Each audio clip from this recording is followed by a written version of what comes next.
All right, here is one from Matthew 13, and this is what it says. Does the parable of the weeds in Matthew 13 have anything to do with Genesis chapter 6?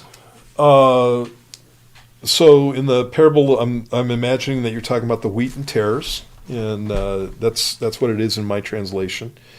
And so the kingdom of heaven is like a man who sowed good seed in his field, but while men slept, his enemy came and sowed tares among the wheat and went his way. But when the grain had sprouted and produced a crop, then the tares also appeared. So the servants of the owner came and said to him, Sir, did you not sow good seed in your field? How then does it have tares?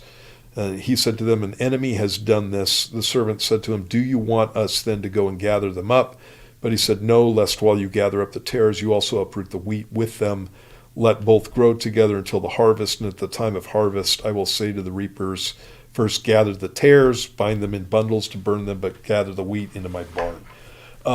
So I think that one of the things, first off, the idea that those are just weeds is a little. It doesn't do justice to the passage, because tares are a weed, but they look just like wheat when they first start growing, and it's hard to tell the difference between wheat and tares. And so the idea behind that parable, and somebody who was in agriculture at the time would know this, the idea behind that parable is that you're not going to be able to know the difference between wheat and tares until the fruit comes. And when the fruit comes, then you're going to be able to tell the difference.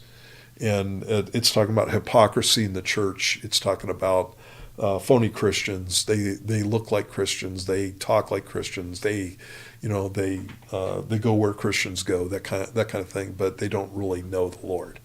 And so that's the point of the passage there. I understand how somebody might take off with that and go to the Genesis 6 passage, and I imagine you're talking about the idea of the Nephilim and coming in, and the daughters of men and the sons of God, and that whole thing, and some weird spiritual thing taking place. This is pretty straightforward, and you have to be doing a few backflips to get that to tie in with Genesis chapter 6. And so no, I wouldn't go there with that. Yeah. Okay.